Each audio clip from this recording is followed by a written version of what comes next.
All right, everybody. This is our third episode of the Double B Show. There is no guest today, just Bobby Beller, myself, and Blaine Hunt. We're just gonna kind of get into it. We did some bowling over the weekend. Blaine? Yeah, it was a good weekend. It I was. would say Saturday, as bad as it may sound to some, as cocky or whatever you want to call it, wasn't too big of a surprise to me. Um, No, I think we definitely knew we had a chance of winning. I think yeah, that's a uh, caution from Randolph. They're a really strong team. Edgar were very good. right. And I mean, obviously, you put Dvorsky and Matt Lita. Dvorsky with Lita and Lita Mhm. Burgos, and obviously that ended up shaping up for a pretty good team as well. So it made there was a good field. It was actually a little bit more talented than I thought it was going to be, which is always a good thing. For sure. Um, I have lights changing in my eyes right now because I have my LEDs on, so I need to fix that fast. Here we go. Oh, good. Um, yeah, it was um, Saturday was productive. It was a probably the best day that I've had on the lanes in a long time, personally, at least, or feel wise anyway, I should say. Yeah, I think we both threw the ball pretty well. At least Saturday. Sunday, I threw it a lot better than Saturday. See, I was the opposite. I feel But like Sunday I didn't throw the ball very well. yeah, so Uh, let's try and but get into it. Let's kind of say what happened.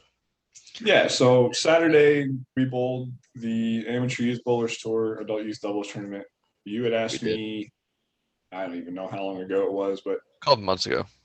yeah, a while ago, you'd asked me to bowl, and obviously that ended up happening. We were able to come through with that, make it work. Um, I don't remember exactly. You'd have to do the what was it called? You'll have to remind me what the format was because I already forgot. Okay. It was so three individual games, and then six Baker games, Oh yeah, that's right. and That's right. then they made a cut to the top eight in some divisions, top six just kind of depends on your division, Yeah, and I think U12 they cut like directly to right to the finals because I think yeah. there's only two teams. Oh, okay. And then it was two game total pin matches, double elimination bracket. Yeah. That's yeah, there you go. So yeah, we let's just keep it simple and say we pretty much whacked them in qualifying. We'll just leave it at that. Yeah, I kind of didn't pull my best three-game set. Like, I was throwing the ball okay, just not very Yeah. good. It's Too when many you shoot overs. 540 and or Yeah. 550 or 540 whatever it was, but you like what is it you said after we got done? You're like I shot 540 but I didn't miss a makeable or something like that. Yeah, I Something. didn't miss a makeable until like the first game of Baker, I don't think.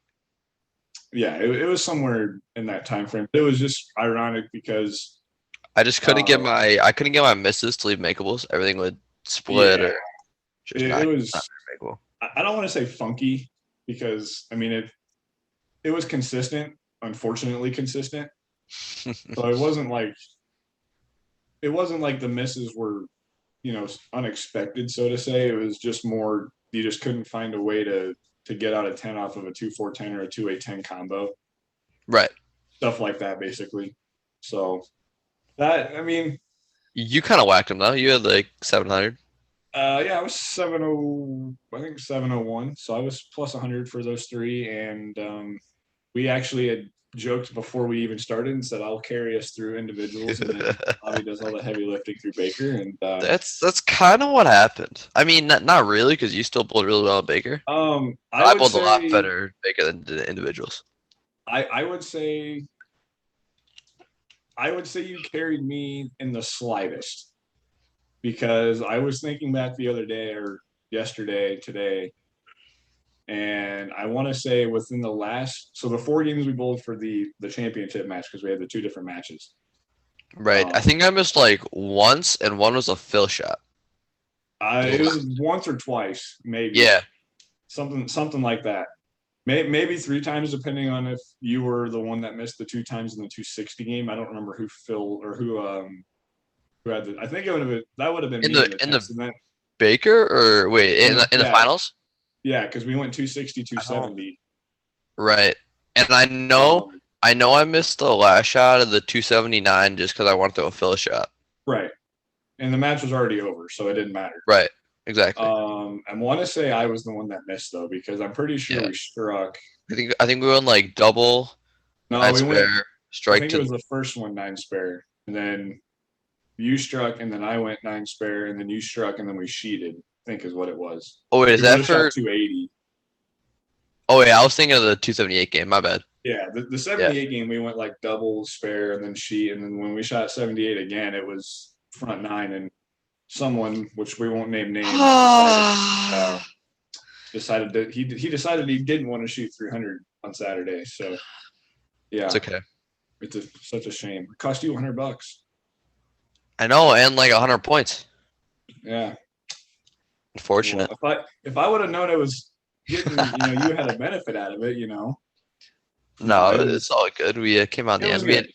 We had 816, the middle three of the finals. Yeah. So for the people who weren't there and weren't really keeping up with it, me and Blaine, we led qualifying at like 200 over we were plus 202. plus 202 for after 9 after the 9 games. So the 6 Baker games and then the 6 games. total individual games. Yeah. So we yeah, were 6 total. 202 over. We led qualifying by about 200. Somewhere in there, yeah. First game of match play, I forgot. I think it was Jacob. So we went. It was Abby Ragsdale and Jacob Schramm. If I'm mispronouncing your name, I apologize. I think that's about right. That match, I feel like we just had it. We like were confident. We like knew what the pair was doing. Yeah, I mean, we were just lined kinda up pretty stuck good with and just made shots, made spares. Right. So we won that match pretty easily, and then we bowled Chloe Zazega and Jacob Chavez. And that one got interesting for a little bit. yeah, I think that match was a little close, at least the first game. They bowled really well that first game. They had a couple missed spares or split or something. They had a couple opportunities too to jump on a few that that we didn't execute very well either, and Right. the hits didn't fall their way, fortunately. Well, not unfortunate for us, for them. I don't remember. Hold on, let me do some digging. I believe we still had like 430 that game as a team. Only for the people who don't know, I'm pulling up AmateurYouthBowlerstour.com. I only remember having 816 the first 3 games of the final because we had to bowl the two game matches. That's the only total I remember, and then I remember what we shot in Baker for every game of the 6. Because we went like 180 the first game, just kind of get acclimated to find a rhythm, and then we were never under 230 for the next 5 or next 4, and then we shot 190, and we didn't even have to bowl the last game of Baker's. Yeah, that's kind of crazy. I couldn't find it, but I think we had like we had like a okay lead going in the second game against Chloe and Jacob. Yeah, we were like 430, 20, 50, somewhere within those like 30 pins, I think is what it was. Right, and then is that when we bowled Matt Dvorsky and Lita? Yeah, we bowled in the third match. We lost that one. Yeah, so the first game our look was okay. We made a couple of shots that were okay. They just didn't strike. Yeah, and Lita and Matt, they just had it. They carried everything. They threw great shots. That pair I don't think the pair was that bad. I think we got a little ahead of ourselves, and we started looking a little too far down the road. It kind of humbled us for a second because then we had that little bit of a bye, and we bowled Edgar and Edgar right after that. And after the first game, whenever it is, I think I struck out to win by 2, I think is what it was. 2 or 3, something like that. After we got by the first game, it was it was just mission accomplished. Basically, we were just on cruise control the rest of the day. Right. And then I think we won the second game by like 30 or something. Oh Yeah, I yeah, think it I, was. I think they had a chance going like the 7th and 8th frame because we're working on a double. If they would have struck in the 8th and 9th, they would have been really I think close. it was. I think yeah. I think it was going into either it had to have been the 7th because it was Edgar the dad bowling, Yes, and Edgar I think Senior. I think he washed out, either washed out or missed whatever spare he had at the time, one of the two. But then whatever he didn't do on that one, he ended up doing on the next shot that he had after Junior had struck. I think is what Right. happened.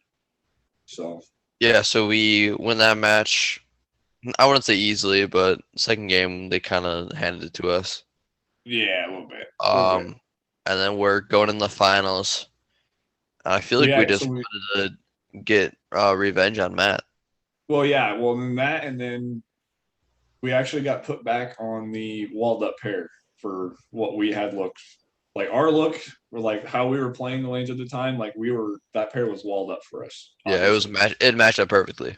Yeah. So Yeah. whenever it is we bowled the first two games, and for those that don't know, occasionally whenever you bowl in a final and you have to beat a team twice or beat someone twice, you'll bowl like 1 or 2 games on one pair, and then you'll move pairs. So we got done with the first match of 2 games after we just shot 260 and then 278 as my lights just decided to shut off. Yeah, we kind of we had the look, and yeah. and we just never really looked back. Like we just made good shots. We had like 260. Yeah, and 60 and 78 back to back. And then I think they were just lost. They just didn't know what the pair was doing. They probably came off a pretty squirrely pair. Yeah, it was. And they had a double bye too. They did have a double bye, so that didn't help much either. No. But yeah, so once we finished the first match of 2, I think either one of us or someone asked, or I might have asked, I don't remember exactly, but I asked if we were moving pairs because I mean, that's just like the traditional thing. So I just assumed that's what was going on. They're like, no, we're staying right here. And I was like, oh man, I looked at you and I was like, dude, we need to just put this out of reach like now and front 9. So I think it was kind of, I don't know if it was smart or just something that I picked up on, that I want to send them back to the lane that they shot like 180, 190 on, and we shot 260 on, just to see if we can just put out a reach and just let them mentally just fry out. Because I feel like in 2-game matches, when like you're down by a lot, and like going into the second game, you don't you aren't trying to. It's not being comfortable. You have to strike literally every shot, put up a big game, and hope your opponent misses. And I'd rather just be in front and then just kind of go in cruise control the second game. That's what we did. Basically. And that was the only match, too, now that I'm thinking about it. That was the only match the entire time that we started on the right, or started on the left and then finished on the right, because all the other ones we went right, left. Right. I don't know why either. We just did. Well, I think because Matt and Lita had lane choice, at least for the first match, and then we had lane choice for the second match since we beat them. We're the top seed. Oh yeah, that's right. Going into the final, yeah, that's right. Right. Because they already had a win over us, and so. Well, because then I know both of us had a conversation like every match we went right left, but we shot 260 on the left lane and then 270 on the right lane, so we kind of. Well, and it actually worked out for us anyway, because we talked about it before we even started the final about what we would want to do if we had the choice. And we said, well, we wanted to go left, right. Well, they went ahead and started on the right lane anyway from their choice. So right. It ended up working out regardless. But I just remember having that conversation. I was like, do you want to go left, right? Or because we went right, left all day. And I mean, fell into a decent rhythm, I felt, but hey, yeah. When you put up 816 the first 3 or 4, I don't think there's much to complain about. So, especially between 2 people, I think we missed what? Yeah. 5 times in a matter of the 2 games, 6. Yeah. 5 or 6. No, we had. Well, it was 5 times total in the 816, and 1 or 2 of them was like fill shots. Yeah. So there was 2 in the 260 game because it was strike, 9 spare, and then sheeted. Yeah. The first 270 game was only 1. The second 270 game is technically 2 because I missed in the first shot of the 10th and then spared it and then struck for 78. So if you count that as 2, then it was 6, but or no 5. Sorry. Well, I missed on a fill shot. I missed on a fill shot in 278, the first one. Oh, so then it was 6. That's right. 6. But still, like 5 or 6 misses in a 3-game set, like pretty good, especially when you cover your spares. Oh yeah. I don't even remember what we left spare wise, but whatever it was, like it was. I'm pretty sure it was all single pins. I didn't leave anything. No, mine is your fill shot, obviously. Yeah, mine's my fill shot. Right. Yeah. Everything else like a 4-pin. Right. Exactly. Because no, it was a 4-pin because you went to the Zen to give it a look from the Venom Shock, and we both immediately agreed that it was just too sideways to make that ball in play. Speaking of that, the Zen is actually what I ended up throwing all day. First time I've ever done that in a tournament. I don't know how I managed to do it, but I just committed to it. I just threw it, and hey, Zen ball good. Well, it's hard to make a ball shoe when you've been throwing one ball all day and like it starts to go and you're like, I won't throw another ball all day. I don't know what's even gonna be close to doing. Right. Well, and we got close to the end too, and I think you'd asked me what I wanted to do, and I said, dude, I think I'm just locked in because I'm committed at this point. What I got to what I got, and then we popped off for 8-16, and I was like, yep, I think I'm good. So, yeah, and then we had a 100-pin lead going in the second game for the finals. Oh yeah, and at that point, I was just ready to get out of there. Yeah, you had homecoming to get to. So. I had homecoming. Yeah, for the people, I want to just bring this up for the people that don't know. I had homecoming this past weekend, so I knew I was bowling. Didn't think we would get done like at 4:00.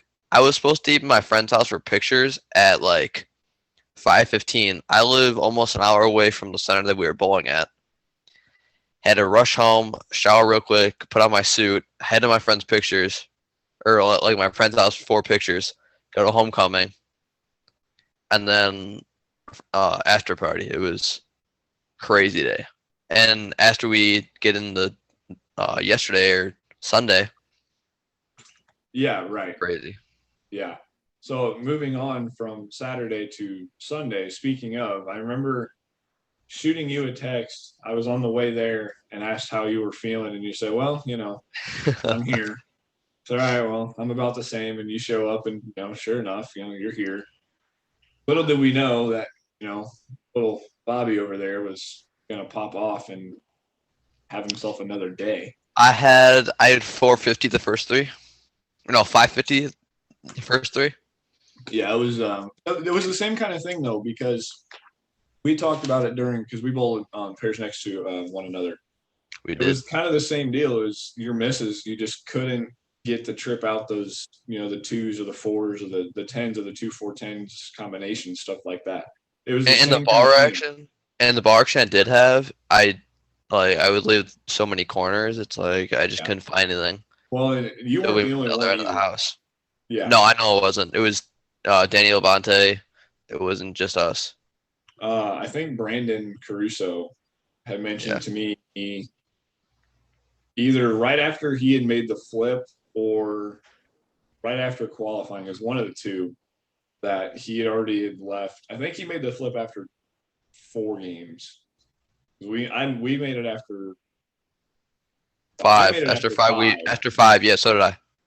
Oh, that's right. Because okay, yeah. Yeah. So I forgot what I was going to say. Go ahead. So, yeah. So we bowled the ISST by Petty Marman. She's the tournament director. We bowled that on Sunday. Like Blano said, we crossed into each other. Well, not really crossed, but bowled next to each other. Yeah. Yeah. So we bowled on a 45-foot pattern. I think it was like 2.5 to 1. It was only 23 mils in the center. It was actually a junior gold pattern. Oh, was it? Okay. Yeah. It was Brandon looked it up. They changed the dynamic a little bit. They added a little. They changed where the buff spot was at in the heads. Okay. I think I mean the picture that we saw was black and white, so it's a little hard to tell exactly. But it looked like they split it instead of having it at the end of the head oil, and then Okay. they added like a couple more loads in the middles. So Okay. Yeah. So something like that. on that, first 3 games just could get to the pocket, just couldn't really carry. I think I had like 550 for 3. Blaine, do you want to talk about your first 3? Then I'll finish mine. Yeah, my first 3 actually weren't they weren't that bad, but they weren't great. I kind of struggled a little bit with some footing issues, and I think it was just me. It wasn't so much the center. I've never really had a whole lot of footing issues up there. I think it was just kind of The me. approaches were slick. So yeah, I felt they were the other way. Really? Yeah, but like I said, I don't know if it was just if it was the environment, the center, the temperature, or if it was just me in general. I really think it was just me because I don't really feel like I threw the ball that great all day anyway. I just kind of caught a couple breaks here and there. I really couldn't string them basically.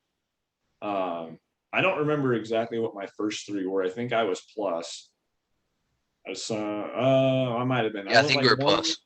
I went like 188. I think I asked you, and I think you were like +8 or like.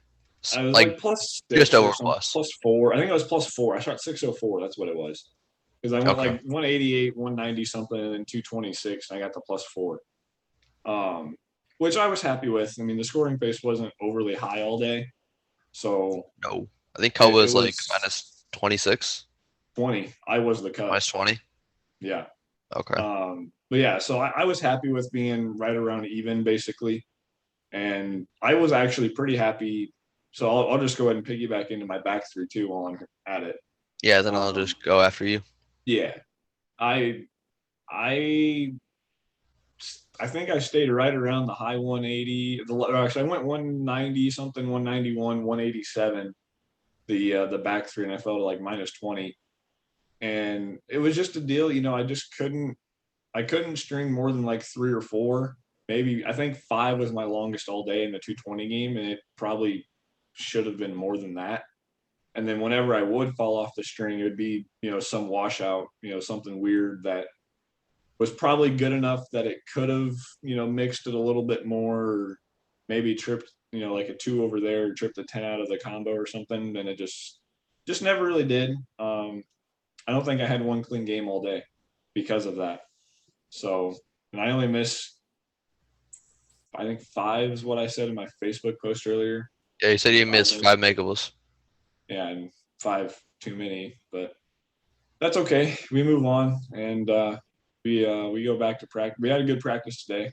I'll say good. that it was productive. I kind of felt like I had the feel like I did Saturday whenever we bowled. So if I can find that feel consistently, I'll be happy. So, but anyway, how did your back 3 go? Oh, roller coaster of a day, I'll tell you. So I'm gonna just like go back for like a conversation or two. I had homecoming the night before. Went to my friend's house for after party. Didn't get home till like 12:30. Fell asleep like 1-ish, 1:30. I had to wake up like 7:15. Get to the bowling center. Like I said before, I had like 550 or 3. I'm like, oh god, it's gonna be a day. I shoot 550. 550. I make a move to like one of the higher sides of the building, and I feel like the pair just hooked a little bit more. And my dad mentioned grabbing like another ball just because I like the look I had. I was throwing a Zen Master before, which is super strong, super early, super rolly. And then I threw an idle, and I just like had to square up. And it was like one of the shorter pin ones too, so I couldn't really give it away a little bit. And every time I did, I would 210, wash out, something like that. So I had like, I think I opened the 10th game 3 for like 178. And I think that sounds about right. I think you left some kind of washout or split or something, I think is what it was. And then my dad mentioned that like a couple friends before, I'm like, okay, yeah, I was throwing a fill shot. Well, I opened the 10th, so I grabbed it, start the next game with it, go like front two, nine spare. I think I split. I don't. You Go guys like were like 5 frames go like ahead of us all day, so I don't. like 4 or 5 bagger. I get to the ninth, I 210 again, and then I throw the double in the 10th for like 219. And then we're making our way farther towards the high end. I think I'm on it's You're on 84 lane center. I'm on 81, 82, so I'm a pair Yes. off from the end pair. Um, managed to shoot 300, so that was great. Um, Just think if I would have been able to not choke, we could have had you could have had one the day before. And well, yeah, that so would have so been think cool. of it like this too, because so last Tuesday we started practice, and I had one on that Tuesday. I went and practiced that night and had 23 of 26 at one point. Jesus. So I had 300 at the to end practice, 300 in a different practice session, and 299 to follow it. And then we go into the weekend and we just whacked them. I And think the I thing is, had I think I had 23, 24 in like the finals oh, or easily, the easily, second game. I missed maybe 3 times on Saturday in like the last two matches, and easily three or until four. It was the three fourth or game four. where we hadn't wrapped up. Right. I mean, not counting the last game because the last game was just whatever. We just had to get it done.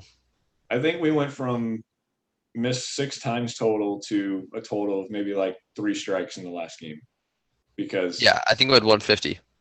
yeah, it was like 152. Yeah, and So that's go because from shooting we 816 already to knew it was wrapped up. Yeah. yeah. But anyway, go ahead and wrap up So here.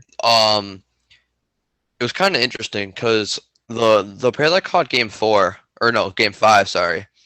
I just feel like I had that extra hook right that every time that I got it there the first 4 games, it would 210. And I got it there like a couple times, like, oh no. And it would either light mix them or like go flush. So I had like the front 5, front 6, make a shot where I thought it was awful. Managed to like wiggle out like a weak 7. So I got the front 7, packed the next 2, front 8, front 9. And then I get up in the 10th, throw one over my left toe, think it's going 4 through the face. Doesn't hook at all. Goes dead flush. Throw one a little better, miss it still a little bit left, go flush. And then the one in the 10th, I think You like noted it. I think the nerves just got to me, so I made sure I was quick with it. And it just like 10 back. It was Yeah, you flat ass nutted the 12th shot, dude. it was it was probably one of my better shots of the day. So I went from being minus 50-ish to like plus 60, 67, 68. Go to That was the after 6 though, right? no after wash out 199. So I was gonna get into that. I make the Oh, flip. I make the flip to the other side of the building. Manage. Good thing they're not using 184 and it's only 5784 because that would have been a long walk. yeah. Um, and then the pair was just kind of squirrely. I was just trying to grind it out. I knew I was safely in the cut. I just didn't want to blow it up too bad. Shoot 199. Um, so I was plus 67 after 6 games of qualifying. I qualified third, so I had a bye. And then you were the cut, so you were top 12. I was 12th. You had to bowl the first match. I didn't. So why don't you get into that? Yeah, so we made the cut. Not by much, but we made it. And that's all that matters in these tournaments is I think it once was you get in. I think it was 4 pins because I know somebody who said they were on the bubble and they said they missed by 4. I don't remember exactly what it was. It was close though. Yeah. But yeah, long story short, whenever you bowl some of these tournaments for these younger kids out here that may be watching, or parents, have younger kids watching, or whoever, whatever the case may be, just find a way to get in the cut first. Find a way to mentally prepare yourself for, 6 games of maybe not so fun bowling in some cases, and then obviously other cases you just kind of have it. And That was me. Yeah, I mean, there you had it all weekend. There's no denying that. So, but yeah, whenever did you go into these tournaments, that's kind of the mindset you got to have, and it's just know that these six teams might not be, they might not be the best six of my life, and that's 9 times out of 10 going to be the case. But as long as you can fill frames and hit the head pin, you're typically going to be in pretty good shape.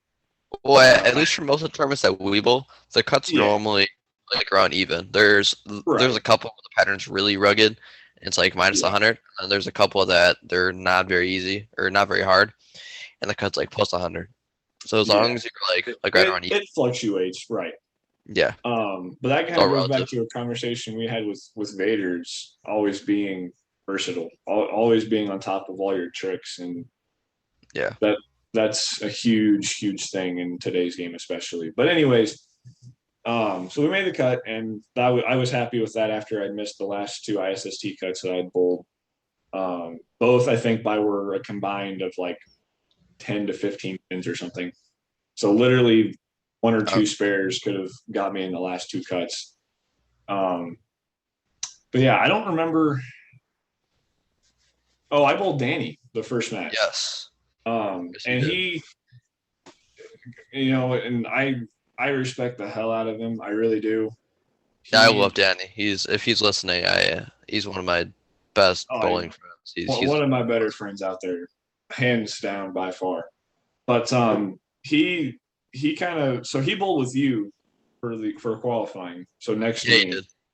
Yeah, and he was like he right next to started. us. Yeah, he started the match, and he pretty much said he kind of felt exactly how he did whenever the day started. He was kind of just placing the ball. He didn't really feel like he had any timing, no rhythm, nothing. And for those that don't know what that feeling's like, it's not fun. You just feel like you have no idea like where the ball's going. Right. And it's frustrating because you feel like you're so close, like exactly. So it's repetition thing. You've done it, The rhythm. over and over and over, and you just kind of know that, I think I'm that close to it, but I don't really know what the move would be or what I need to change, or, a mental adjustment or whatever it may be. Well, it's kind of hard to make a move when you're not throwing in the same spot twice, anyways. Right. But whenever does he kind of told me that, I was like, man, I felt bad for him, being like on the friendly side of it, and then I thought of it in the competition side, the competitor side as well, and I was like, well, I need to just take advantage of this and just take my win out of this match real quick and just move on. And I kind of think that was a mistake because I got into my second match and I didn't bowl bad by any means. It was a Who'd you bowl? tricky pair. I felt I don't remember. I think it It was it Julian. was Julian Ramos. I think it was Julian. He bowled Um, great. he did, and I need to apologize to him because I definitely was kind of trash talking him, maybe just a little bit, but um, that's just part of the game. I mean, it's one of those deals that if you can, it's a head game thing. It's a game within the game, is what I like to say. Um, It is. and Well, you don't, it's all competitive, like yeah, relatively. Obviously, you right. didn't mean you just Right. It win was to win. just me thinking out loud because if I feel like I'm getting in a rhythm or whatever, I start talking to myself, and I mean sometimes it just gets loud, and they maybe just loud enough they can hear it. Sometimes maybe just quiet enough that if they can kind of pick up on it. You never really know. It really depends just on the situation. Just some Um, gamesmanship. yeah, Yeah. and like I told you after Lockport, I mean it was, and like I told Matt and Dvorsky and Alex, it was like I respect the hell out of all three of you guys, and anything that I may have said or whatever, don't take it to heart because it's just my competitive fire just burning, and I can't control it sometimes, and it is what it is. So yeah, it was good. I was happy. I may not have acted very happy, but I was pretty satisfied with how the day went, aside from the missed spares and just not being able to really get comfortable throughout the day. In that But building, for it's easy to do. In that building, yeah, it's very easy to do. It's like kind of out of your element. It's a very big place, yeah. and I mean, in especially for me. the spectating area and the bowlers area, it's like very very close. So like Yeah, everybody's just kind of crunched in, but still it's wide out. It's yeah. just The environment is, if you haven't bowled in it before up at Stardust Lanes in Addison, it's not. I would say it's not the worst environment in the world. I Um, like it. it's different. I like the place, how it's set up and everything. I've just never really been overly fond of bowling there. I Yeah, don't know if it's just how the topography plays out in the place, it takes some or getting what. used to that for sure. Oh yeah, I mean every place Like the does. first couple of games, you're just like, Right. hello. It just, yeah, it's different. Yeah. So, but for as much as we bowl up there for the college side, which we actually talked about it today at one of our meetings. I think we go up there 3 times this year for sure. So Okay. I'll see the place at least 4, maybe 5 times, depending on if I decide to bowl the JBST that's up there whenever that date I'll comes be around. I there. don't know what it is. September 27th, I believe. It's that Sunday. It sounds about right. Yeah, it sounds about right. It's But that day. if my weekend's open for that, we'll see how that's going to play out. But yeah, I've seen that place quite a bit in the last 5 to 6, 7 years, and still just haven't found a way to get acclimated to it. Really, in all honesty, It's kind not of to like start the day. it's kind of like a staple for like national bowling. The women's open was there. Mhm. The women's U.S. Open was there. Yeah, It's a great we place for bowled. college. College is always there. Yeah, we bowled Warhawk there last year. Sectionals are always there. We bowled sectionals there. I can't remember. There's one other tournament I know that we bowled up there a couple years ago, before all the COVID stuff happened. It might have been the Warhawk tournament, but I know there's one other one that I didn't get to travel to. Maybe 1 or 2 other ones up there that year as well that I didn't, my freshman year, so 2 years ago now. But we're up there a lot basically, and I'm up in, well. You think about us though, where the tours that we bowl on primarily. I mean, we're basically up in that area. What seems to be 2 or 3 weekends out of the month now. So, but anyway, we got a little sidetrack. Go ahead and jump into how. Oh, by the way, I finished 5th. By the way, that's what I was going to mention last. So, yeah, just kind of talk about your match play experience. Obviously, I kind of know a little. I think I remember the first 3 matches, or I guess it was 2 because you had the I bye. did both 3. Yeah. Right. So I had the bye. Top 4 got a bye. Funny story. Brandon and Ethan Caruso actually had to bowl each other the first match. And they bowled each other on the walled up pair too. Yeah, and that was probably shot 300 on. Yeah, so I think Brandon had like the front 6 or 7, and Ethan had 5, I think, before he missed, something like that. Yeah, I think together they like the front 9 or something. I thought I was about to see a brother on brother 300 game match one right there. I was like, damn, this would be kind of cool. Unfortunately, it just didn't work out that way. That would be so funny. Yeah, so Brandon actually ended up winning. He's also one of my other good friends. Bowl with him a ton. Bowl against him in almost like every tournament he's there. Yep. Great competitor. Great bowler. I bowled him. Yeah, he's awesome. I bowled him in my first match, so that'd be the second round of match play. Yep. I had the nut, and he had nothing. I'll just say that. Yeah. I had 501 for 2, and he had like 360 something. So he just didn't really find it until like the last 4 frames of the match. Yeah.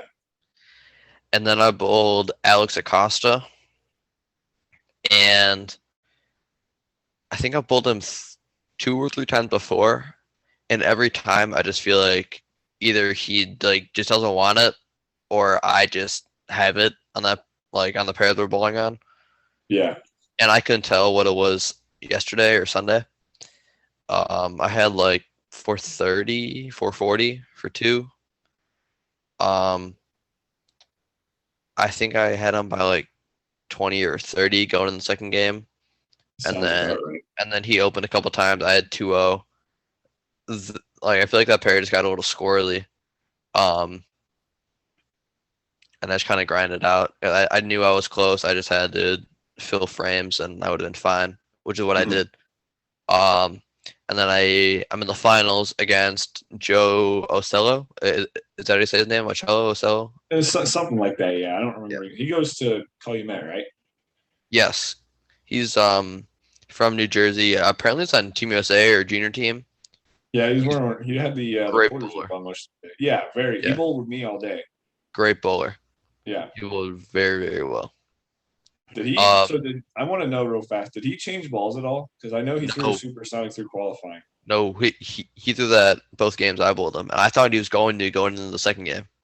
Hmm. I was surprised they didn't change balls at all. So Yeah, I was kind of a little bit in qualifying, but hey, if you're committed, you're yeah. committed, I guess. So the first game of the finals, I I think I won like spare, strike, and then I two pinned, and then I like the whole day the approaches have been very, very slick.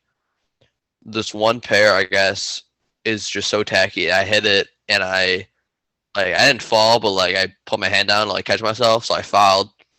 Whooped. I'm like, oh no. Throw like Yeah. the next four spare and then punch out for like 240. He had 2-0, so his look was there. He actually ate 10 one of his shots. He did that a couple times. Well, I don't know if he actually ate 10, but he had some interesting hits that led to some interesting carry to happen and leaves Well, and his tilt's so high where I feel like it's very easy yeah, to do. right. So I had him by I believe like right around 40. So I just grinded that out. I think I had like 210 ish. So he had like 450 for two. Won my first ISST boys scratch title.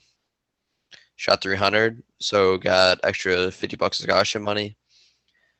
Extra points for the Lake Michigan Cup race, and it was overall a great weekend. After coming off like 6, 7 hours of sleep and bowling that well, it was pretty great. I had 67 over for qualifying, and after all my match play games, 192 over. Mm. So it kind of got to match play, then just kind of found it, I guess, through the Zen Master, an Idol, and then a Venom Shock, which I shot 300 with pretty much all day. That's all I threw. I threw Yeah, a Zen, I threw a Zen for a couple frames too. yeah, I do remember that. No, I'll just kind of do the same thing you just did. I think I was 20 under for qualifying. I don't remember that much. Um, as far as like match play goes, I don't remember exactly what I ended up with. I wasn't really keeping track, but um, I think I had 2-0, 2-0, or 2-teen, 2-0, or 2-teen and 190 with Danny. So probably basically right around that 20 to 15 under still. So something like that, maybe closer to even. I didn't bowl overly well against Julian. I feel like the pair was hittable, and I was playing him just. I think I Wait, just didn't play him right. was that the pair that I bought Alex on? Yeah, because that was whenever I was talking with your mom and your dad, and Right. they were asking me a bunch of stuff, and I told them I was like, whenever you come to this pair, don't miss right early because it will get there and it will just keep hooking. It So sparks. It sparks. Yes. yeah, which I so I didn't find ironically, that. I didn't find that at all. well, and that might have just been me as well. Um, I because I remember there was a couple of shots I threw that I thought were pretty good, and I was pretty up the back of them just to kind of keep them online. I was trying to basically just trap them in a way. Right. Um, and I was okay with leaving like the flat tens or the swisher sevens because I knew it was close, and then those hits eventually will they come around. So I was okay with them. It was the dumb mistakes that I would make, and I've made them all day. So I mean, it was a consistent mistake, so that's a good thing. Um, there was a couple that I would kind of just bail out of, and it would get to that spot where it would spark. and then it would kind of just die, and it'd get like you'd leave a bucket or some weird, some weird Just kind of combo or roll up. something. Yeah, or I would actually hit the holes, and then I would miss it right early, and it would spark, and it would leave like a smash 4-9 or Big when four I or was something like that. really when I was really trying to string them with Julian, I went like 3 in a row in the second game, and then I went Greek church, and then I think I Church. missed another makeable in the middle somewhere. And Well, I saw that pretty, because I bowled Brandon Quick, and I was just like I knew yeah, I was on that pair at the game after. I was trying to scout the pair a little bit. yeah. I was I wouldn't say I wasn't lined up because I knew like I knew where the look was at and like how to get there and all that good stuff. I just couldn't get away from the mental errors all day. So that's and for those that aren't friends with me on Facebook, I mean, if you want to send me a friend request, whatever, I don't care. Um, but that was kind of one of the things I talked about in my post today or last night. I think it was last night actually. Um, that's why I think I've fallen in love with the sport because you're constantly you're constantly trying to find a way to improve, get better, and whether it's physically, mentally, whatever it may be, you're always trying to find that way to do it. And then once you get into tournaments and stuff, then you're taking on a whole nother level of staying focused, keeping everything underneath of you, within you, whatever. On top of reading ball motion, making moves, educated guesses, committing to those guesses is a huge thing. Right. I agree. Having the trust in your abilities that you've trained your body enough to know, like, in situations, this is just what we do, what I do, whatever the case may be.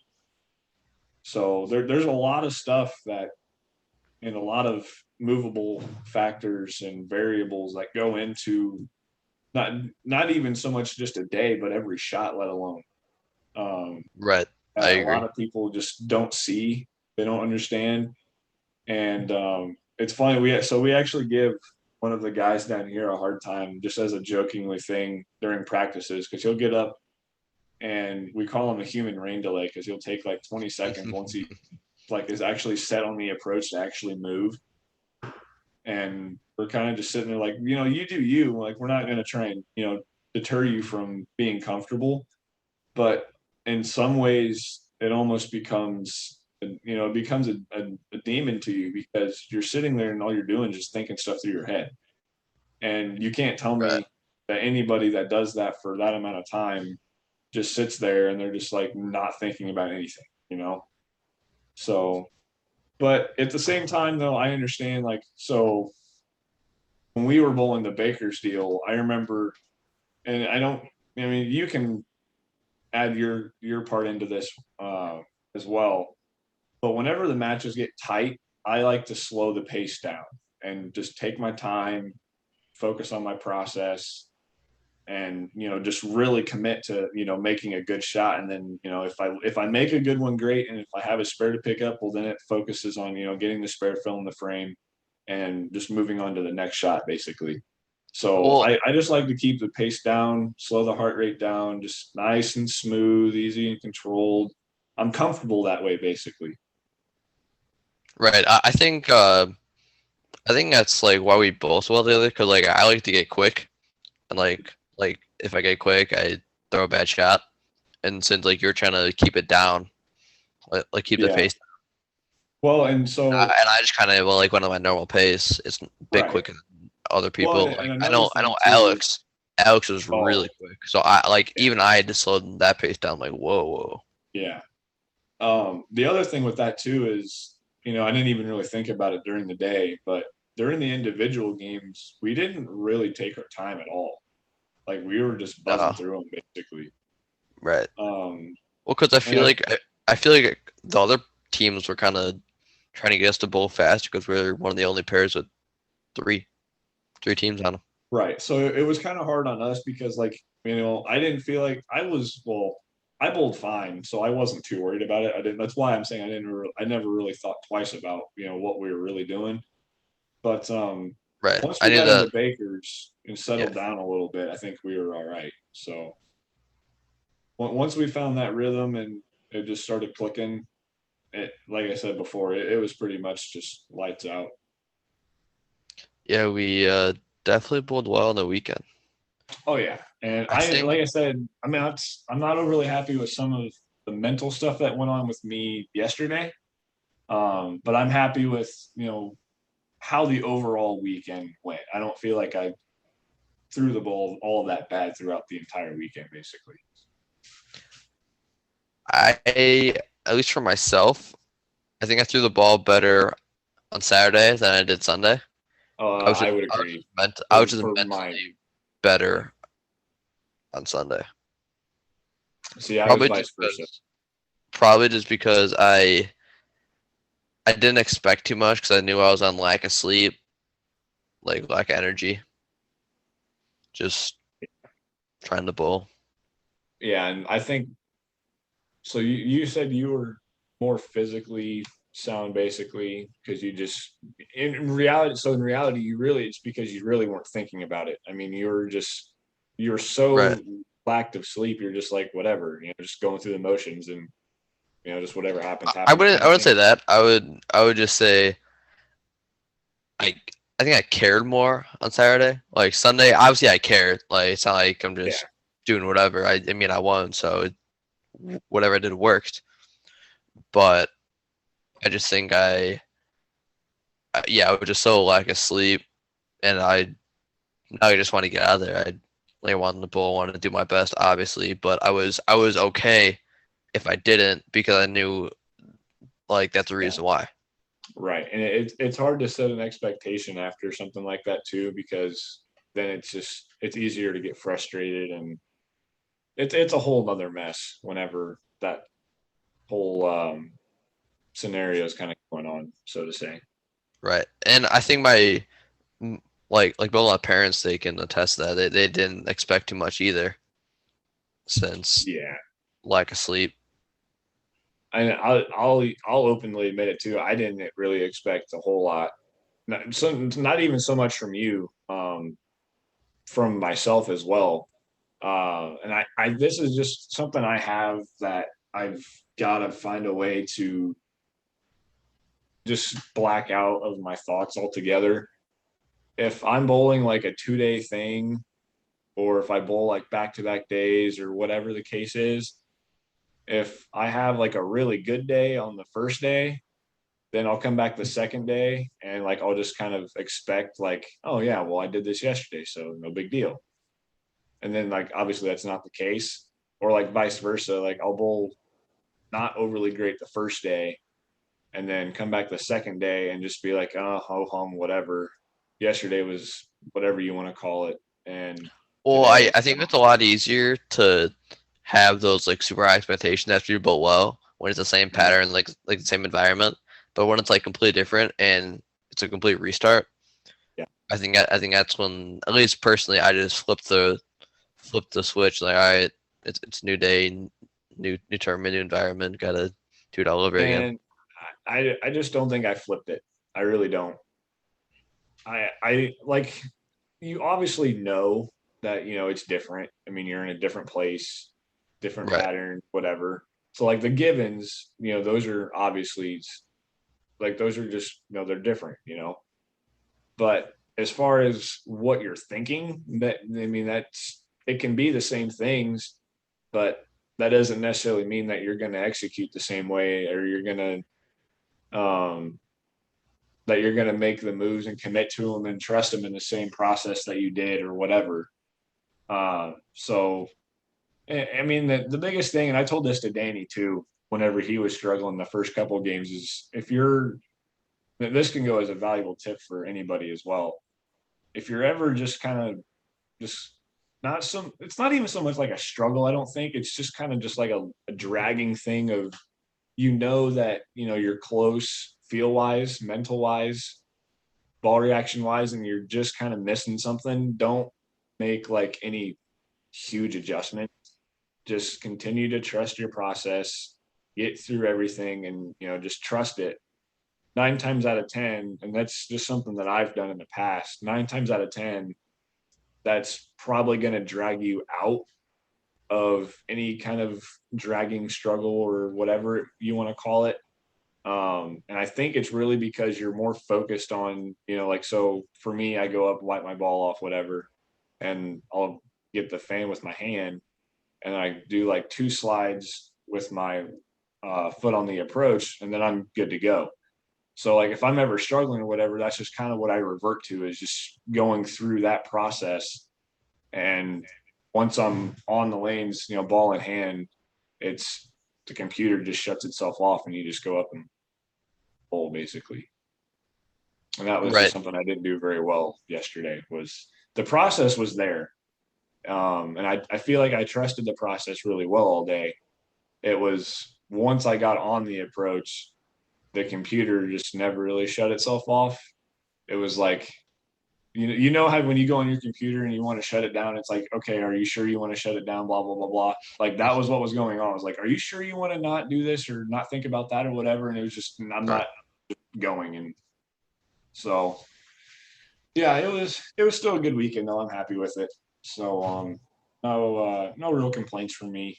I mean, I can't complain about finishing first with you on Saturday and then bowling or finishing fifth after what I would consider a subpar execution day, basically. Right. I think that was like a good point you said. Like, I feel like you just, at least personally, me, I just have to get to match play because I know personally I'm just a much better bowler when it comes to match play and it's head to head. Yep. And I know like every shot is big. There's not many tournaments where when I make match play, I lose the first round. Oh yeah. I honestly, now granted, I haven't bowled probably. I know there's been a few that I haven't bowled that you probably did bowl that you made the cut or whatever. Um, so obviously I wouldn't know 100% satisfaction. But I want to say pretty much every tournament that I've bowled, that you've bowled, that you have made the cut, that I've made the cut, or that I didn't make the cut and I just kind of hung around or whatever. I can't remember a time that you lost in the first round. I really can't. I know, like, Like I'm sure there's one or two in there somewhere, right. the oddballs, but nothing that comes to mind like right away, basically. There's not, well, yeah, either like I'll miss match play, miss the cut, or like I'll get the bye and then lose, or get the bye, win a match, then lose, or just something. Right, right. There's not many because I feel like it's just different game. I feel like your mindset changes. Your It's a whole new tournament. your thinking process a little bit differently. You gotta a little bit like be a little more conservative. Mm-hmm. Like the last game of match or the last game of qualifying, sorry, it's almost like everything is gone. You just gotta commit to something, put up a big game, just try and get in there, and Right. then you kind of catch momentum, and you just kind of start driving through everybody. At least Mm-hmm. that's I feel that's like how. it's easier. And well, I shouldn't say easier because there's nothing from these ISSTs or JBSTs or any of the tournaments that we bowl for that matter that necessarily come easy. I mean, we have to earn Right. everything every pin we get, we earn it Oh basically. yeah. Oh yeah. Um, but I feel like once so you make the cut, that's step one, obviously. But once you get in, and I can remember this from the first time that I made a cut. I think since I've made my first one, I've missed a total of like maybe 6 out of all the tournaments that I've bowled in them since making my first cut. Which there's some that I probably should have made, like the previous ISST cuts, the last two, I've missed within like a total of 20, 15 to 20 pins. So like, okay, that's 4 right there then instead of 6. Um, but no, I feel like it's easier once you make your first cut in general. Making the cut after that becomes not habit, not like routine, but like the thinking process. You kind of understand, how to go about the day rather than not having any clue whatsoever and just kind of, going out there and just, like, I would say, full sending it without hesitation. Well, Um, I think you're kind of mindful of scoring pace after you make the first one. Like mhm. I feel like the first one you always make, you always just crush them and like, all right, I made the cut, like no big, but or like, whoa, I made the cut, just something like that. But after the first one, I think the whole mindset changes where like I'd say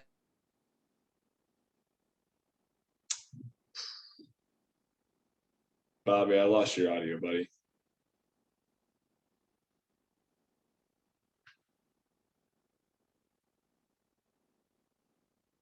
I want you to know that I heard none of that because I lost your audio again. okay, I'll reset it. There we go. I was just saying how it's like a stepping stone. Like after you make the first one, you're you're like, okay, I made the cut, or whoa, I made the cut, and then it's just like a stepping stone again. It's just more of like Yeah. an expectation just to get there, like just to Well, make the cut, and then it's like a whole new game. so here's why, and this goes way back to the beginning of what we were talking about. For everyone that is watching and wondering why Bobby said this is episode 3 instead of 2, we had a little technical error last week when we were talking with Trevor Amir. I'm not 100% sure what happened, but I'm like 95% sure that whenever the base video was saving to my computer, It was just some internet errors, and we just never yeah, really. to be uploaded basically from there. Um, I think I had a power outage here on campus, and for whatever reason, it's never done it before. So for whatever reason, it stopped the conversion process of saving, and then whenever it flipped back on, the power flipped back on, it finished that process, and then it just basically booted the file completely out of my hard drive. Basically, is kind of what happened, I think, anyway. So unfortunately, we lost the second episode. Um, I mean, that happens sometimes. So that was why Bobby said episode 3. But so Yeah. we had that episode published. There's something that I remember saying about kind of like the process is what I like to call it with Trevor, is like Randy describes it on the TV shows. Like first you learn how to make the cut. Well, then you learn how to make, or you learn how to make match play. Then you learn how to catch. Then you learn how to make the show. Then you learn how to bowl on TV. Then you learn how to win on TV. I kind of feel like I, represented that process well, because I bowled a few tournaments, of ISSTs, just kind of scattered all over, like, Peoria's, or there's actually one, and I think my very first one I bowled was in Bloomington when they had one at Pheasant Lanes when I was still bowling there. But I bowled a few of them, just kind of hit or miss, wherever they were close to home. And I just never could score. I mean, I just wasn't very good at the time. I don't remember exactly how old I was, but not competitive at the time. But I just remember though we went to Joliet one morning, and we left from home after we had been in the bowling center from, I think, excuse me, from like maybe noon, 1 o'clock on a Saturday, and we didn't leave until like 11:30. And I remember that one. yeah, we were experimenting all day, and just kind of found something that clicked, and we made one cut. I don't remember who I bowled the first match, but I know I needed a double to win. So like I was in contention, and I threw the first one, and I can remember throwing the second shot just as good, maybe even better, and it wrapped a 10 pin, and I was like, all right, you know what, that's okay. We were close. I threw it pretty good. I committed to it. But I mean, I can't ask for anything more. So we get on the losers bracket, and I'm 99% sure I bowled Alex Nolan, and we ended up tying for the game. So we go to a ninth and 10th frame roll off. And I remember I needed a spare in the first shot of the 10th to beat him, because I think he opened. I think we both opened in the ninth. And then he did whatever he did in the 10th. And I needed a spare to beat him. and I left a 610, and I hadn't been throwing my spare ball good all day. So I just never even thought twice about it. I grabbed whatever ball I was using and just threw the spare shot, and I chopped it to lose by a stick. Oh, And Jesus. but at the end of the day, though, I was happy. Though I mean, I was obviously upset that I missed the spare, but I was happy because I felt like I was going in the right direction. Just making the cut. Bowled pretty well in match play to have two chances at ball in hand to win. That's for me. I felt like that was a good step, and yeah, Well, from then on, it I was I feel good. like that's like another step in stone is Mhm. like being able to capitalize when you need them. Yeah, for sure. Because I kind of look at it like this. It's not so much of letting the nerves get to you. It's how you deal with them, and Right. then at the same time, it kind of just it becomes a clutch factor. I think. I mean, I can't begin to count how many times I've needed a couple hits and just somehow found a way to do it. I mean, obviously, you're not going to do it every time. I mean, Right. we are Well, human. I think as a competitor, if you know that somebody is or isn't clutch, that kind of can dictate how you start or finish the match, like who starts, who finishes. Yeah. So, At least that's how I analyze it sometimes. right, and that's another thing too. If we want to get into that as well, is whenever you're like going through practice and match play, especially like the first match that you get, if you're the higher seed, like I would always obviously pay attention to my own ball reaction on both lanes, but I'd also pay attention to what my opponent's ball reaction is kind of looking like too, because obviously if I have the choice and say I like one lane better than the other, I want to finish on that lane, so I would make them start on the opposite, or I would start on the opposite, whatever the case may be, or vice versa. If I felt like both lanes were pretty close and I'm pretty comfortable with both of them, then I would just kind of get an idea of what was going on with my opponent in practice, and then I would determine start or finish from there. So there's a couple things that go into it for sure, and um, that's what makes the guys out on tour so good. I mean, I never really realized it until this weekend. Whenever we bowled Saturday and then we came back Sunday, I was like, man, these guys are kind of insane being able to do what they do, 2 or 3 days in a row and just be that Right. good. They're just that sharp. That Right. mentally, they're just that far ahead of everyone that it's insane. So finding a way to kind of get back to that is kind of, or I wouldn't say I was there at one point, but I've definitely been sharper than what I am right now. And that would have been freshman year of college when I was averaging like 230 across like two leagues or something. So I Honestly, it's I'd gonna be like to crazy get to say back to that this. spot.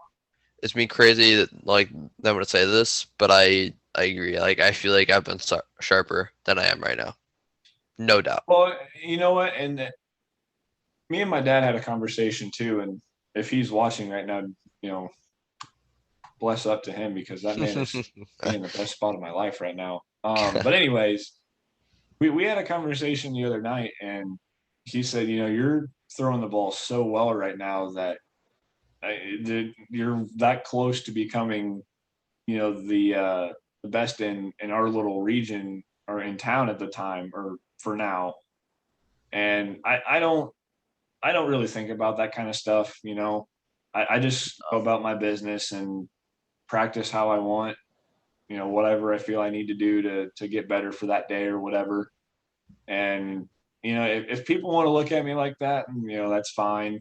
I don't really, I I don't mind it, but I don't like doing that to myself. I feel like it's a burden to me. I feel, and it's obviously I take the compliment. I mean, I won't deny that.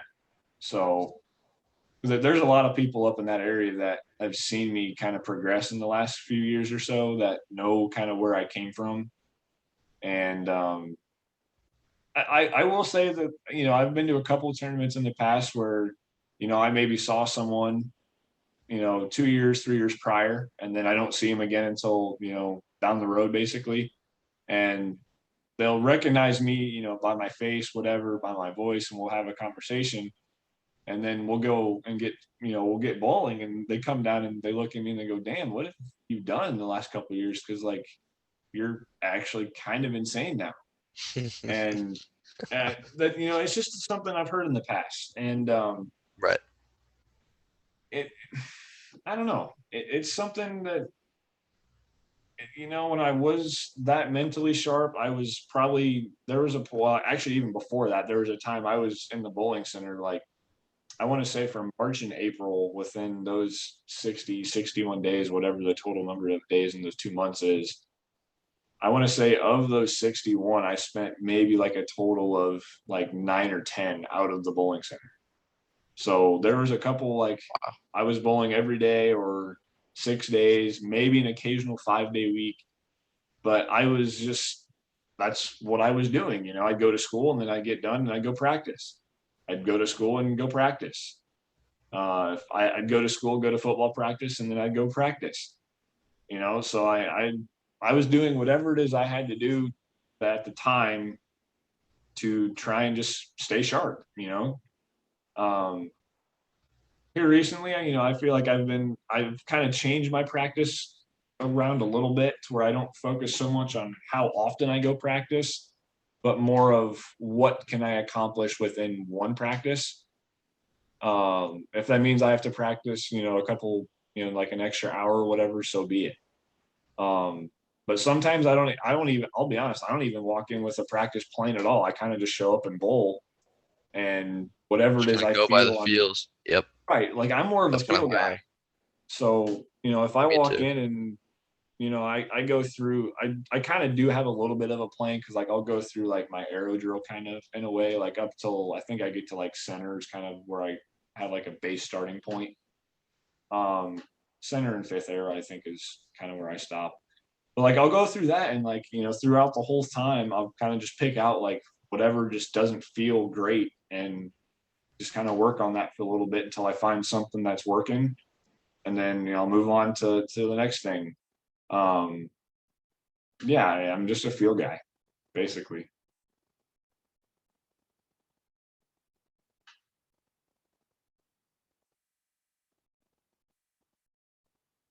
I cannot hear you. Can't hear you either. Give me 1 second.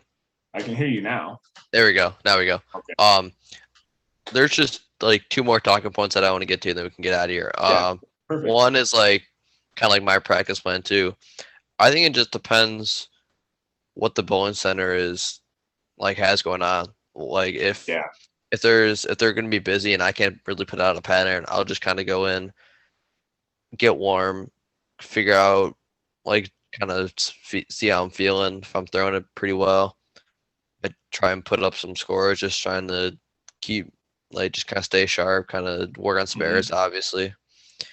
Um, if I know the bowling center is gonna be dead, I can put out a pattern. If I'm bowling a tournament that weekend and I have the pattern, I'll sometimes put that out. If there's something like I have an idea, I'll do something like that. Sometimes I'll just put something brutally hard out just to work on spares in general. Mhm.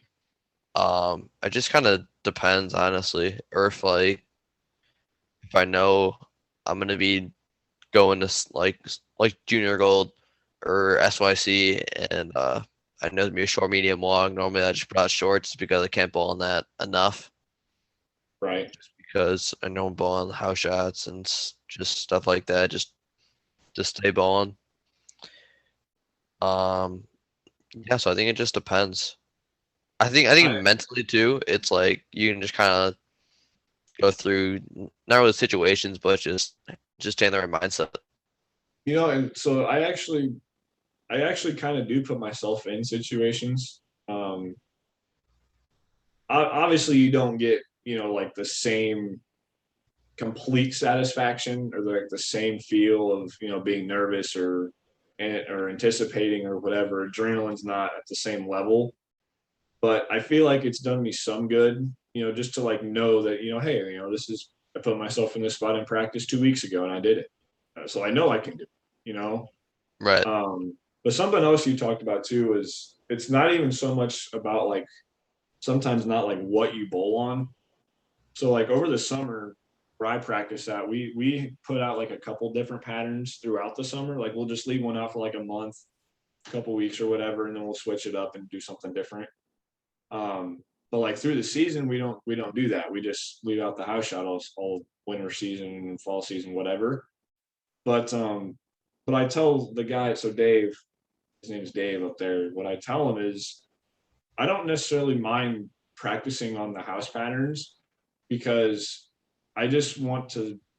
It's not so much about like ball reaction at that point for me. Um, and it's never really about that in practice. It's always been a feel of, am I sharp?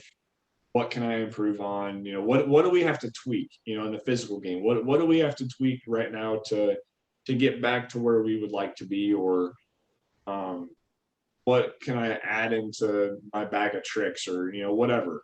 So whenever it is we come back in the winter and the fall season, it's just staying sharp, basically just bowling to bowl. So you're not just like sitting around for a few days and just not doing anything. But over the summer is when we really hit stuff hard, basically. I will say. Right. I think, yeah, I think for me, I work on pretty much two things all the time. Maybe a third, which um, hand positions, spares. Very recently, I'm starting to work on speed control. Like if I go light, we're just working slowing up a little bit. And we talked about that a little bit yesterday too. Right. And then, which I've actually been able to do in some tournaments, which is kind of great to know that practice is paying off. Yeah. And then just like some versatility sometimes, but I know when when I'm feeling comfortable, I can play anywhere on the lane. So that kind of wraps up one talking point. My other talking point is I just want to bring up the fact that when you're not like 100% sharp, I think the best form of practice are tournaments. And like that's what I've been trying to stress, like my high school team and stuff. And something that say, well, I'm not sharp, so I'm just kind of wasting money. Not necessarily. Yeah, you may not cash, but you're buying into down the road and just trying to get better. Right. And I wouldn't say it relates to my situation down here, but it does in a way. And even for me, whenever we would hit up a few of those ISSTs before I was, really going anywhere, I think I had my focus in the wrong spots, kind of looking back on it, because I was always so focused on me trying to just bowl well rather than watching around in the environment and whoever else was bowling at the time to get an idea of like, this is what I need to be doing. you know I need to practice these certain things in order to get to this spot, to get better. And yeah, I would say there's like a piggyback kind of off of that is, make sure you're not practicing in vain, because I mean there's certain bad habits you can always fall into that you never know. You just pick one up all of a sudden without really knowing it, and you just kind of do it for a while. No one really notices. It could be like the smallest of things, and it's detrimental. So paying attention to what you're practicing when you're practicing it is definitely probably one of the most important things, if not the most. Um, and I think that's why a lot of people, maybe not so much me, but that's why I think they go in, to a practice with like a plan of, I think this is what I need to work on for, whatever, or I need to work on this because I bowled this past weekend and I wasn't very sharp with it, or, whatever the case may be. Yeah, like I've tried doing that. It just doesn't work for me. I kind of Yeah, like seeing like physically where I'm at, because if I try and go with like a plan yeah, and I'm doing it really well, I'm like, well, this is a waste. Like when I could be practicing something else. right. That was kind of why. So me and Dave actually had that talk in one. It's like, I think you need to come in practices just a little bit more organized about what you're wanting to, really work on. And I mean, I kind of did that thing for about a month or so, give or take. And we kind of reassessed it after that time period was over, and we both agreed that it wasn't hurting me in any way, but it really wasn't helping me either. And Yeah. we kind of just we came up with like a different plan, but it wasn't really like a daily plan of whenever you come into practice, this is what you need to do, this is what you need to do, whatever. It was just more of come in, get loose, get warm, whatever, work on whatever it is you would normally be working on. And then once we kind of get going and really start hitting on it, then that's whenever we can start picking things up and singling certain things out and working on other things. And that's kind of just how we've attacked it between us two. And I would be willing to bet that it's worked out in my favor more than it hasn't to this point. So, but everyone's different, so like Anthony Simonson for the longest time, just I remember he made a couple shows and they just said he's just not a big practice guy. And It's and how some Pete people Weber just is. aren't. Yeah, it's how Pete Weber is. He Right. I mean, if I and that's kind of what you go back or what you mentioned earlier is like their practice is bowling. Like they go in bowl tournaments or like a local deal or something, or they bowl in a Right. league or something, like one league a week, and they maybe bowl like one a tournament every other weekend or something. That is not for me. Yeah, I'm just in the spot right now, just subbing because a teammate of my dad's is injured at the moment, or not actually. He's not even injured now. He's rehabbing. Okay. Um, so like I just I'll fill in that spot. I don't mind. It's free bowling, so I'm Yeah. not really not. I mean, I look at it as a free 3 games of experimentation, basically. So Right. like Well, I I think bowl Wednesday, so I'll go in and I just want to find a way to just stay soft all night and fill frames. That's my focus this week. right. So Yeah, like personally for me, I my schedule is kind of like if I'm at school, it's a little different, but if mhm. I'm not, I'll go practice, just kind of work on whatever, and then just kind of hang out and think about what I'm like what's going on that weekend. If I got tournaments, kind of try to get ready for those, which So normally it's the case. yeah. So one question though, just because I thought of it, and I think it's a good thing that a good one to ask is, so you have the EYT major this weekend, correct? I do. So whenever it is you go into practice this week, just whenever the time may be, do you have like a different mindset going into that practice, knowing like I have a tournament this weekend? Like maybe it's not so much about just getting warm and just bowling anymore. It's actually I want to work on this or work on that or whatever. Does your mindset just change at all?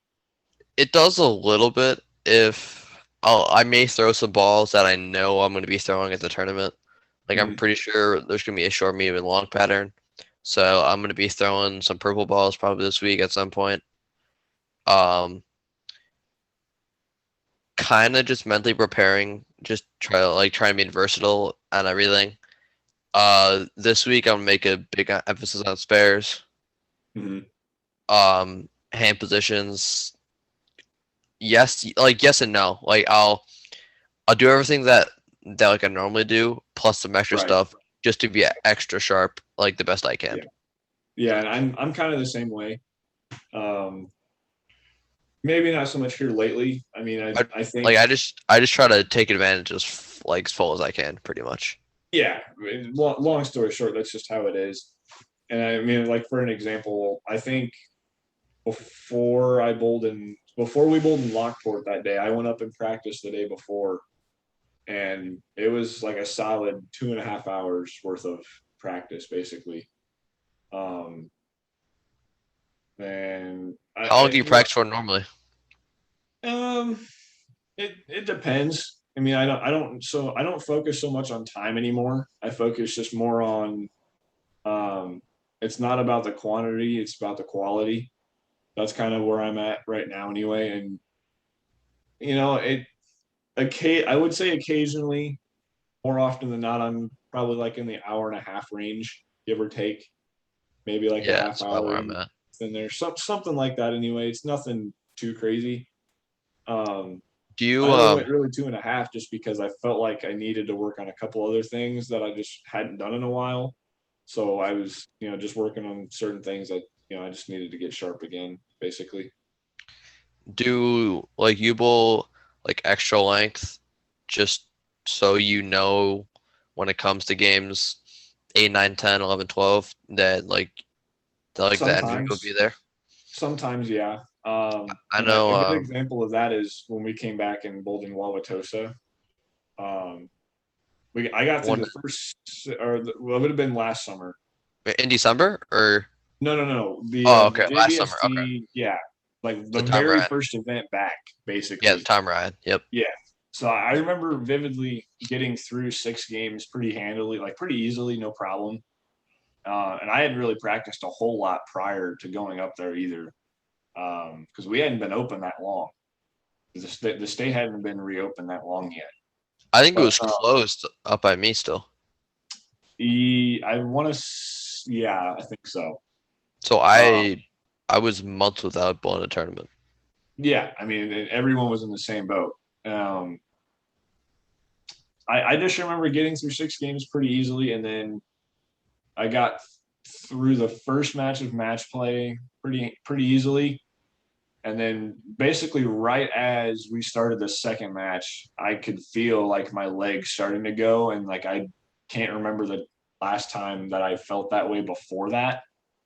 And I mean, like I knew it was going to happen. Something like that was going to happen. Like it was either going to be like my shoulder or like my hand was just kind of, kind of bail eventually, or it was going to be my legs. And yeah, like I said, I didn't really expect to go rounds the day. I just wanted to compete again. I wasn't so much worried about how I bowled or what I was really scoring. I just wanted to be back in that environment. And but that was like the first time after we got done with that I remember going back whenever I practiced again. I was like, I really need to work on just bowling until like I physically just can't anymore. Because like there was times before I would practice like 30, 40 games in a day and it wouldn't be like I would be fine. Right. Uh, but yeah, I've trimmed that down now. I mean, I think the most I'll bowl in a day now is somewhere within like the 15 to 20. Oh, And I wouldn't even get that high. I'll go like the most is like 15. yeah, I'll go like I'll go on a between good day, like on a good day 6 I'll and bowl 15. 8.